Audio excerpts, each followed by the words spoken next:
अब हम आपको मेटावर्स की आभासी दुनिया में भारत की पहली शादी दिखाएंगे और दिलचस्प बात यह है कि शादी में लड़की के दिवंगत पिता भी वर वधू को आशीर्वाद देने के लिए मौजूद रहेंगे। तमिलनाडु के एक जोड़े ने 6 फरवरी को भारत की पहली मेटावर्स शादी करने का ऐलान किया है, जिसमें लड़की के दिवंगत पिता वर वधू को आशीर्वाद देने के लिए वर्चुअल दुनिया में स्वयं उपस्थित रहेंगे। यानी वर्चुअल रियलिटी की मदद से इस विवाह में ऐसे लोग शामिल हो सकेंगे जिनकी मृत्यु हो चुकी है। यह इंटरनेट की दुनिया में एक क्रांतिकारी बदलाव है जो असली दुनिया को एक ऐसी आभासी दुनिया में ले जाएगा जहां जीवन और मृत्यु के बीच भी कोई अंतर नहीं रहेगा। यह सब कुछ मेटावर्स टेक्नोलॉजी की मदद से होगा। वैसे तो इसकी पूरी प्रक्रिया काफी जटिल है, लेकिन हम आपको सरल भाषा में आज समझाएंगे कि इस टेक्नोलॉजी में आखिर होता क्या है। इसे आप इंटरनेट का भविष्य या इंटरनेट का वर्जन 2.0 कह सकते हैं। इंटरनेट का ये नेक्स्ट लेवल है। सोचिए, फिलहाल इंटरनेट का इस्तेमाल करते हुए आपको क्या अनुभव होता है। आप या तो जब वेब पेजेस पर जाते हैं, आप ऑडियो वीडियो कंटेंट देखते हैं, ऑडियो सुनते हैं, वीडियो देखते हैं, या इंफॉर्मेशन को आप देख सकते हैं, पढ़ सकते हैं, सुन सकते हैं। लेकिन मेटावर्स टेक्नोलॉजी आपको एक नए एडवांस्ड स्टेज में लेकर जाएगी। इसमें आप किसी चीज, व्यक्ति या स्थान को न सिर्फ देख, सुन और पढ़ पाएंगे, बल्कि उसे छूकर महसूस भी कर पाएंगे, जैसा कि 6 फरवरी को भारत की इस पहली मेटावर्स शादी में होगा। शादी के लिए भी एक वर्चुअल वर्ल्ड बनाया गया है, जिसमें शादी हॉगवर्ट्स स्कूल में होगी। यह एक काल्पनिक स्कूल है जिसे आपने मशहूर फिल्म हैरी पॉटर में भी देखा होगा।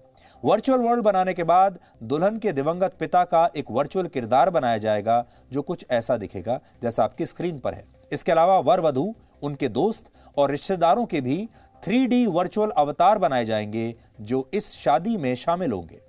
हालांकि रियल वर्ल्ड से वर्चुअल वर्ल्ड में जाने के लिए हर व्यक्ति को आंखों पर एक VR हेडसेट और हाथ में खास तरह के ग्लव्स पहनने होंगे, दस्ताने पहनने होंगे। आंखों पर VR हेडसेट लगाते ही ये दूल्हा दुल्हन वर्चुअल वर्ल्ड में प्रवेश कर जाएंगे और अपने दिवंगत पिता का आशीर्वाद भी ले सकेंगे। अगर आपको अब भी ये टेक्नोलॉजी जटिल लग रही है, तो आप इसे इस वीडियो के जरिए समझिए जो वर्ष 2020 में दक्षिण कोरिया से आया था। इसमें इस टेक्नोलॉजी की मदद से एक महिला की मुलाकात उसकी 7 साल की बेटी से कराई गई थी जो मर चुकी थी, जिसकी 4 साल पहले वर्ष 2016 में एक बीमारी की वजह से मृत्यु हो गई थी। तब इस महिला ने वर्चुअल वर्ल्ड में प्रवेश करके अपनी बेटी के वर्चुअल अवतार को छूकर महसूस किया था और उससे बात भी की थी। आप इस वीडियो को देखकर ये पूरी टेक्नोलॉजी भी समझेंगे और आप ये भी देख पाएंगे कि जब एक मां अपने मृत बच्चे से इस वर्चुअल रियलिटी की दुनिया में मिलती है तो क्या भावनाएं आती हैं। तो थोड़ी देर के लिए हम आपको इस आभासी दुनिया में लेकर गए थे, वर्चुअल वर्ल्ड में लेकर गए थे। दुनिया जरूर आभासी थी, लेकिन इस मां के जो आंसू थे वो असली थे। इस मां की जो भावनाएं थीं वो असली थीं। और आप सोचिए, जब ये असली भावनाएं, ये असली प्यार, ये असली दुख, ये असली मुस्कुराहट, ये असली आंसू एक वर्चुअल दुनिया के जरिए इनका जब मिलन होगा तो एक नई तरह की चीज आपके सामने आएगी। इस टेक्नोलॉजी की मदद से इंसान वो सब कुछ कर सकता है जिसकी शायद कभी उसने कल्पना भी नहीं की थी। इससे उन लोगों को आभासी दुनिया में जीवित किया जा सकेगा जिनकी मृत्यु हो चुकी है। इसके अलावा मान लीजिए आप अपनी आंखों पर एक VR हेडसेट लगाकर वर्चुअल वर्ल्ड में किसी सड़क के किनारे टहल रहे हैं और इस दौरान किसी दुकान पर आपको कुछ कपड़े पसंद आ जाते हैं, तो आप डिजिटल करेंसी से उन कपड़ों को खरीद भी सकते हैं, उन्हें छूकर महसूस कर सकते हैं और जब आप वापस अपनी असली दुनिया में आएंगे तो ये कपड़े आपके घर पर डिलीवर भी हो सकते हैं। इसके अलावा ऑफिस की ऑनलाइन मीटिंग्स, स्कूल की ऑनलाइन क्लासेस का भी वर्चुअल अनुभव लिया जा सकता है। हालांकि इस टेक्नोलॉजी का इससे भी बड़ा फायदा यह है कि इसका इस्तेमाल बच्चों को देश का इतिहास बताने के लिए किया जा सकता है।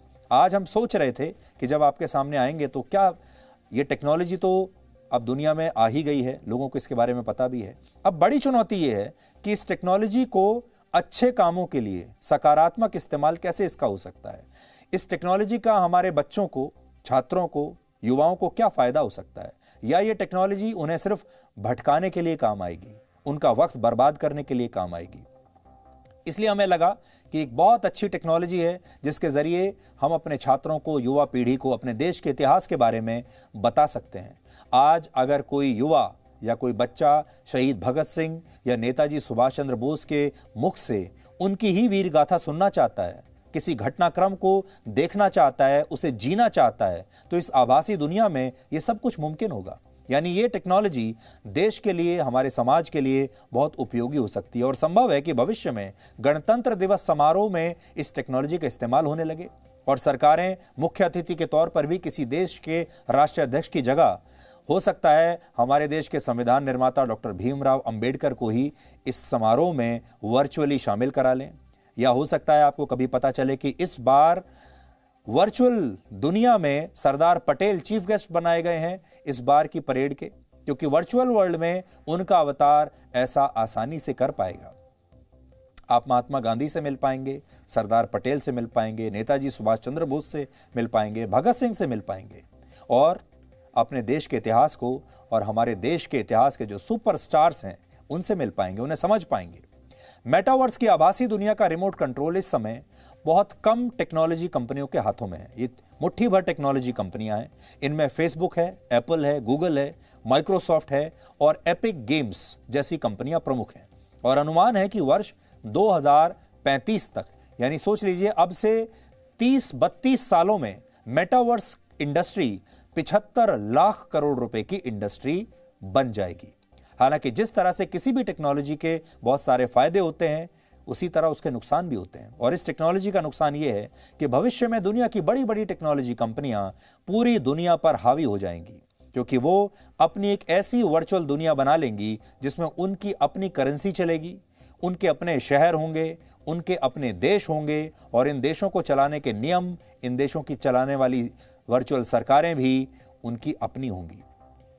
अगर आपको उन देशों की नागरिकता चाहिए तो आपको इन कंपनियों के पास जाना पड़ेगा और इनकी शर्तें पूरी करनी पड़ेंगी। अगर आपको उन देशों में, उन शहरों में किसी कॉन्सर्ट में शामिल होना है, आप किसी रेस्टोरेंट में जाना चाहते हैं, होटल में जाना चाहते हैं, तो आपको इनसे इजाज़त लेनी पड़ेगी। हो सकता है जैसे आज आप किसी दूसरे देश में जाने के लिए वीज़ा लेते हैं उस देश की सरकार से, वैसा ही वीज़ा एक ख़ास कीमत देकर आपको इन देशों में जाने के लिए भी, इन वर्चुअल देशों में जाने के लिए भी लेना पड़ेगा। और तब आप इन टेक्नोलॉजी कंपनियों की मुट्ठी में आ जाएंगे, क्योंकि आपकी सारी डिटेल्स इनके पास होंगी। आज से 30 साल पहले 1992 में जब इंटरनेट अपने बहुत ही शुरुआती चरण में था, तब अमेरिका के मशहूर साइंस फिक्शन राइटर नील स्टीफनसन ने पहली बार मेटावर्स शब्द का इस्तेमाल किया था। मेटावर्स का अर्थ क्या है ये देखिए। मेटावर्स 2 शब्दों से बना है, मेटा और वर्स, इससे मिलकर बना है मेटावर्स। मेटा एक ग्रीक शब्द है, ग्रीक भाषा का शब्द है, जिसका अर्थ होता है पार, जैसे किसी चीज के पार चले जाना। और वर्स शब्द जो है वो यूनिवर्स से आया है, जिसका अर्थ है ब्रह्मांड। यानी मेटावर्स का अर्थ यह हुआ कि आप अपने इस यूनिवर्स को, इससे पार चले जाएंगे। इस यूनिवर्स को पार करके आप एक अगले यूनिवर्स में चले जाएंगे। नील स्टीफनसन ने अपनी एक पुस्तक में न सिर्फ मेटावर्स के भविष्य को तभी देख लिया था, बल्कि उन्होंने यह भी भविष्यवाणी की थी कि एक समय ऐसा आएगा जब ये असली दुनिया टेक्नोलॉजी कंपनियों के हिसाब से नियंत्रित होने लगेगी। और आज ऐसा ही हो रहा है। आज मेटावर्स टेक्नोलॉजी की मदद से वर्चुअल वर्ल्ड में जो शहर बसाए जा रहे हैं, वहां जमीनों की बिक्री शुरू हो गई है। अब आप इस वर्चुअल वर्ल्ड में जमीन खरीद सकते हैं, मकान बना सकते हैं, थिएटर्स बना सकते हैं, रेस्टोरेंट्स, होटल्स बना सकते हैं।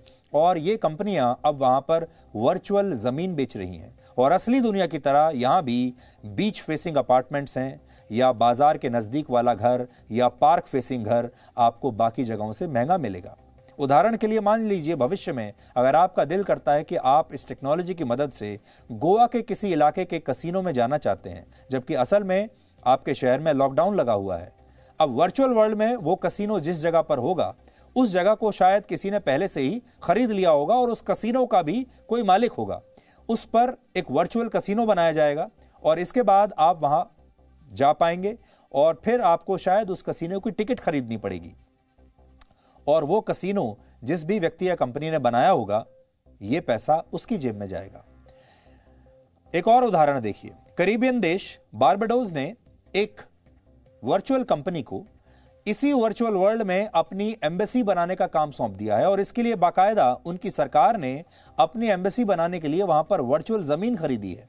इससे आप समझ पाएंगे कि असली दुनिया के समानांतर अगर एक आभासी दुनिया भी बन गई तो ये मुट्ठी भर टेक्नोलॉजी कंपनियां कितनी मजबूत हो जाएंगी। इसके अलावा वर्चुअल वर्ल्ड में सब कुछ आर्टिफिशियल इंटेलिजेंस पर निर्भर होगा, जो खतरनाक बात है। उदाहरण के लिए पिछले दिनों अमेरिका में एक लड़की अपनी आंखों पर VR हेडसेट लगाकर इसी वर्चुअल वर्ल्ड में घूमने गई थी और वर्चुअल वर्ल्ड में वो घूम रही थी, लेकिन इसी दौरान इस वर्चुअल वर्ल्ड में एक लड़का उसका पीछा करने लगा और उस लड़के ने इस लड़की के साथ बदसलूकी की। और जब ये लड़की उसे रोकती है, उसे रोकने की कोशिश करती है, तो उस लड़के ने कहा कि ये मेटावर्स की दुनिया है, यहां पर कुछ भी हो सकता है और आप यहां पर किसी भी चीज को रोक नहीं सकते। इसे वर्चुअल वर्ल्ड की पहली आपराधिक घटना माना जा रहा है।